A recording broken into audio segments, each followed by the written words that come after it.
Oke, perkenalkan saya Suga Faiz dari Analytic and Data Science Batch 13 ya. Sini akan menjelaskan project statistiknya. Pertama kita bisa lihat datanya dulu ya. Datanya itu adalah saya pakai multiple linear regression. Total emisi Y-nya. Nah, dipengaruhi oleh penduduk, banyaknya penduduk ya. Dalam juta ini HDI biasa, Innovation Index 0 sampai 100, 100 paling yang inovasi, terus Corruption Index 100 itu tandanya paling bersih ya. Bukan 0 yang paling bersih tapi 100 yang paling bersih. GDP ini dalam miliar dolar ya. Jadi 14 ini China ya 14 miliar dolar, 21 miliar kalau Indonesia 1,2.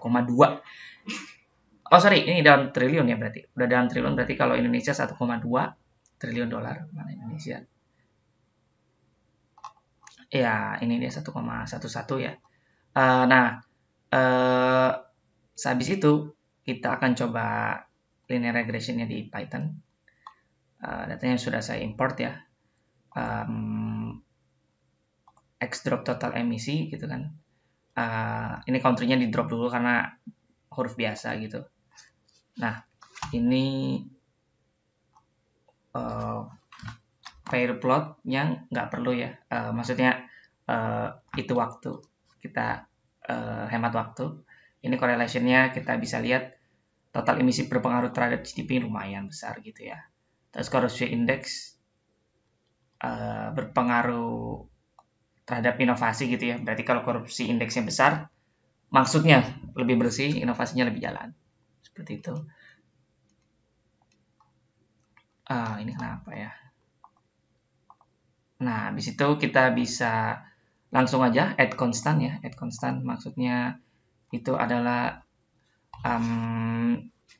ada interceptnya gitu ya. Ada interceptnya modelnya, nggak beta 1 x1, beta 2 x2 doang. Tapi tidak tanpa interaksi ya. Kita coba tanpa interaksi dulu, apakah sudah bagus gitu ya hasilnya. Kita bisa lihat R square-nya yang adjusted 825, ini bagus-bagus sekali. R square-nya 84 gitu ya. Terus variabel yang berpengaruh ya, ternyata penduduk berpengaruh, GDP berpengaruh, sama corruption index gitu. Yang lain tidak gitu ya. Walaupun HDI ini mepet-mepet, F statistiknya segini. Kenapa saya menentukan ada penduduk HDI, Innovation Index, Korupsi Index, sama GDP itu berdasarkan jurnal ya. Nanti jurnalnya saya lampirkan di Medium gitu. Itu hasilnya kita bisa lanjut ke residual plot ya. Residual plotnya hanya ditampilkan saja, saya nggak menangani kasusnya. Jadi residual plotnya itu ini udah bagus mendekati 0, tapi ada outlier 3 sini ya. Outlier 3 yang sangat-sangat outlier, tapi kita belum bisa identifikasi sebenarnya itu variabel apa gitu. Oke, kita coba ke Minitab untuk comparing gitu ya. Kita coba comparing, kita bisa lihat konstannya min 277, penduduknya 4, maksudnya koefisien ya. 4131, inovasinya 5, GDP-nya 233 ya. Kita bisa lihat sini. Sama ya, 233 min 277 gitu ya. Ini saya pakai Minitab untuk perbandingan. Terus yang tidak bisa di Python, maksudnya saya yang belum bisa gitu ya, itu adalah cek multicollinearity. Angka fifth harus di bawah kurang dari 5 gitu kan. Nah, di sini bisa langsung dan semuanya di bawah 10 gitu ya. Di bawah 10 dengan model yang sama, yaitu pendekatannya OLS. Berarti kalau di bawah 10 semua tidak terjadi multicollinearity antar variabel. Nah, karena 3 yang berpengaruh itu penduduk, corruption index sama GDP, saya akan mengplotnya dalam cluster K-means ya. Tapi sebelumnya kita lihat dulu ya data GDP itu sudah saya scaling biar kelihatan rapi gitu ya. Kalau dalam dolar biasa 14 triliun, nolnya banyak banget gitu kan. Nah, kenapa HDI nggak di scaling aja biar up gitu? Ya nggak bisa, kenapa? Kan sesuai konteks scaling gitu. Kita tahu bahwasanya HDI itu 0 sampai 1 gitu. Kalau kita nulis HDI 76,2, itu agak aneh gitu. Walaupun ya oke, ada yang mengatakan 76,2 gitu. 0 sampai 100 dan itu fine-fine aja. Tapi saya memilih tidak gitu ya. Corruption index misalnya, digedein aja misalnya angkanya 0 sampai 1000 misalnya, atau corruption index gitu. Biar kenapa? Karena yang lain ribuan misalnya. Nggak seperti itu gitu. Nah, kalau penduduk ini dalam juta, saya rasa fair ya. Kenapa? Ya Cina main dia yang aja yang outlier karena dia udah bermiliar-miliar gitu. Lalu saya pakai. Oke, ini untuk plot K-means-nya di R ya, karena saya nyamannya biasanya pakai R gitu. Kita coba elbow methodnya. Jadi elbow methodnya sini Saya pikir 3 ya yang untuk klasternya, karena dari 2 ke 3 masih cukup curam gitu. Terus kita langsung pakai faktor ekstra untuk melihat name-nya sekalian, dilabelin gitu ya datanya.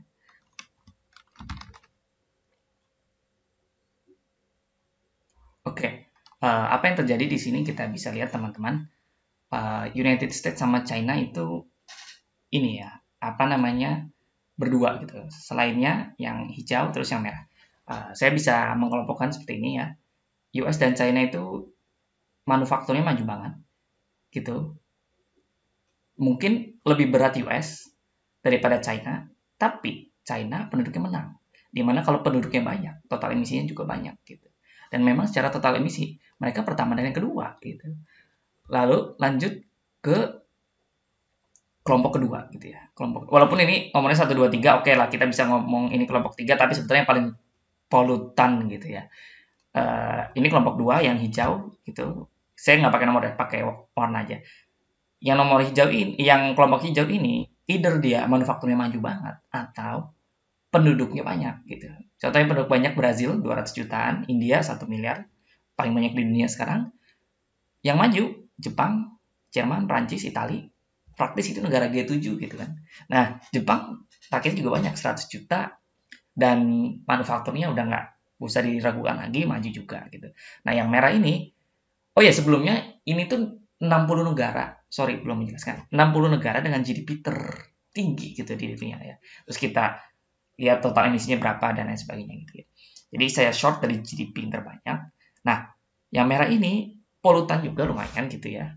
Namun manufakturnya nggak maju. Entah penduduknya nggak maju, penduduknya banyak atau manufakturnya nggak maju, atau manufakturnya maju banget tapi penduduknya nggak terlalu banyak gitu. Coba kayak di Eropa yang jadi engine itu kan Jerman, Prancis, Italia, Spanyol, Spanyol nggak terlalu ya. Kenapa mereka dan Inggris gitu ya? Kenapa mereka? Karena mereka tentu saja penduduknya banyak dan manufakturnya maju gitu. Tapi kalau kayak Portugal yang GDP per kapitanya aja cuma 15.000 atau 18.000 gitu ya, nggak yang sampai 50.000 gitu. Atau ada Israel yang penduduknya cuma 5 juta, iya maju banget banget banget, tapi penduduknya cuma 5 juta, jadi tidak terlalu menghasilkan total emisi yang berat gitu. Atau Qatar yang negeri kaya banget gitu ya, tapi minyaknya maju dan menghasilkan polutan yang lumayan gitu ya. Atau Indonesia negeri kita sendiri yang penduduknya banyak banget banget banget, manufakturnya payah gitu. Jadi itu pengelompokan 3 ini, dan ini sesuai dengan dunia nyata gitu ya. Dengan pengaruh tadi GDP, penduduk, dengan corruption index. Nah, terakhir yang ingin saya bahas adalah hal yang menarik bahwasanya, mohon maaf, oh ya ini ada regression equation-nya, kita bisa lihat konstannya min 277 dan seterusnya gitu ya. HDI-nya kenapa 4000 sendiri? Karena skornya 0 sampai 1 gitu ya.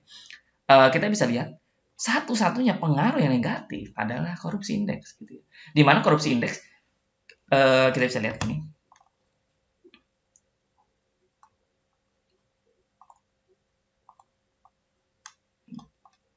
Seperti ini.